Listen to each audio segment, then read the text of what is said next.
இன்றைக்கி வந்து மட்டன் குழம்பு எப்படி பண்ணுறதுன்னு பார்க்கலாம். அதுக்கு வந்து ஒரு 1/4 கிலோ மட்டன் எடுத்துகிட்டு வாஷ் பண்ணிவிட்டு குக்கரில் போட்டிருக்கேன். நான் ஃபஸ்ட்டு மட்டனை வேக வச்சிடலாம். முதல்ல வந்து மட்டனுக்கு எப்படி தண்ணி ஊற்றுறதுக்கு முன்னாடி ஒரு ஸ்பூன் எண்ணெய் ஊற்றி மட்டனை வதக்கிட்டு அப்புறமா தண்ணி சேர்த்துக்கணும். அப்போ தான் வந்து குழம்பு இன்னும் கொஞ்சம் வாசனையாக இருக்கும். 1/4 டீஸ்பூன் மஞ்சள்தூள்,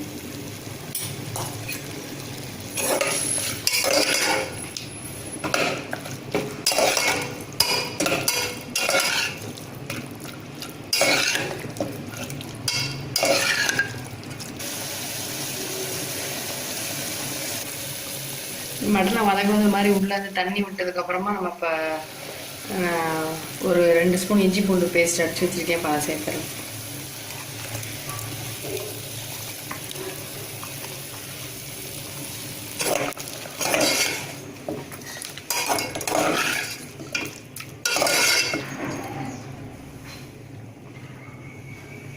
இஞ்சி பூண்டு சேர்த்து ஒரு நிமிஷம் வதக்கி விட்டு மிளகாத்தூள் சேர்த்துடலாம். நீங்கள் உங்கள் காரத்துக்கு ஏற்ற மாதிரி சேர்த்துக்கோங்க மிளகாத்தூள். நான் வந்து ஒரு 3 ஸ்பூன் சேர்க்குறேன். இது நம்ம தேங்காய் சேர்க்கறதுனால காரம் ரொம்ப எடுக்காதனால 3 ஸ்பூன் சேர்க்குறேன். மிளகாத்தூளோட வந்து நான் சீரகம் சேர்த்து அரைச்சிருக்கேன். நீங்கள் சீரகம் சேர்த்து அரைக்காதவங்க 1 ஸ்பூன் சீரகத்தூள் சேர்த்துக்கோங்க.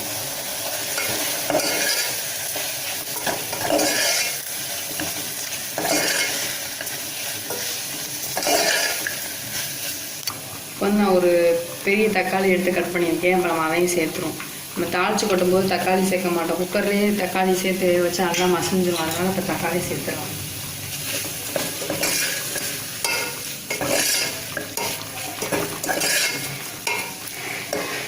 தக்காளி சேர்த்துட்டு குழம்புக்கு தேவையான தண்ணி சேர்த்துடலாம்.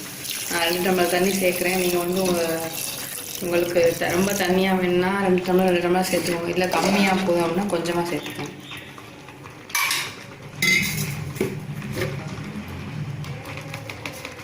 குழம்பு தேவையான உப்பு,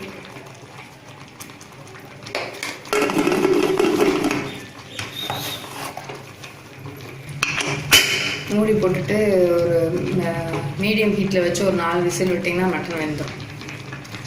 இப்போ வந்து தேங்காய் அரைச்சிடலாம். அதுக்கு வந்து ரொம்ப தேங்காய் ஊற்ற வேணாம். அதனால் ஒரு சும்மா கொஞ்சமாக தேங்காய், 1/2 ஸ்பூன் சோம்பு, ஒரு 5 முந்திரி பருப்பு வலுவலுன்னு அரைச்சி எடுத்துக்கோங்க. இதை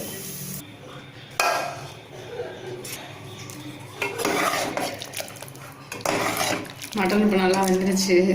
நம்ம அரைச்சி வச்சிருந்த தேங்காயை சேர்த்துக்கலாம்.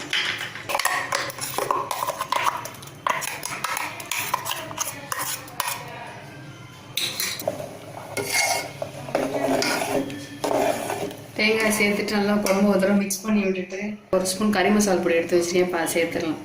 மட்டன் வேகும் போது கறி மசாலா பொடி சேர்க்குறத விட ஓப்பன் பண்ணிவிட்டு நம்ம இறக்கிறதுக்கு முன்னாடி சேர்த்திங்கன்னா நல்லா வாசனையாக இருக்கும் குழம்பு. குழம்பு நல்லா கொதிச்சிடுச்சு. நம்ம இப்போ வந்து குழம்பை தாளிச்சிடலாம்.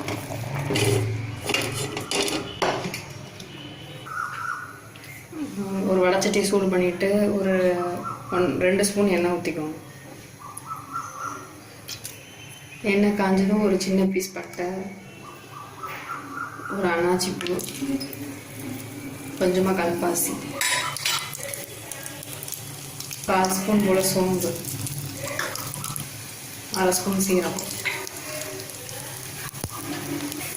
சீரகமும் சோம்பும் பொரிஞ்சதும் ஒரு மாதிரி ஒரு 20 சின்ன வெங்காயம் எடுத்து சின்னதாக கட் பண்ணியிருக்கேன். சின்ன வெங்காயம்னா உடனே குழம்புக்கு நல்லா வந்து டேஸ்ட்டாக இருக்கும். சின்ன வெங்காயம் கிடைக்காதுன்றவங்க ஒரு பெரிய வெங்காயம் கட் பண்ணிக்கணும். இப்போ சின்ன வெங்காயத்தை சேர்த்துறேன்.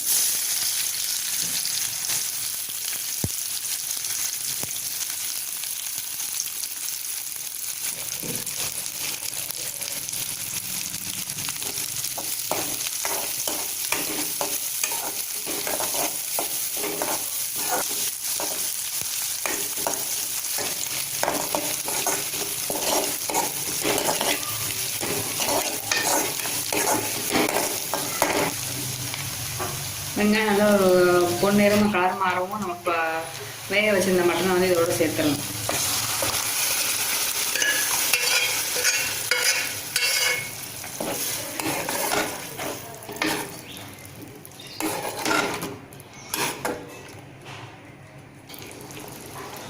சேர்த்துட்டு ஒரு நிமிஷம் கொதிக்கட்டும் குழம்பு.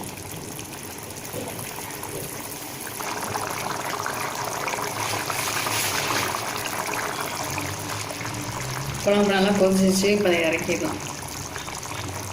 இந்த குழம்பு வந்து மதுரையில் ரொம்ப ஃபேமஸ். இது வந்து இட்லி, தோசை, ரைஸ் எல்லாத்துக்குமே வந்து நல்லாயிருக்கும். நீங்களும் அதை ட்ரை பண்ணி பாருங்கள். வீடியோ உங்களுக்கு பிடிச்சிருந்துச்சுன்னா லைக் பண்ணுங்கள், ஷேர் பண்ணுங்கள், சப்ஸ்கிரைப் பண்ணுங்கள். தேங்க்யூ.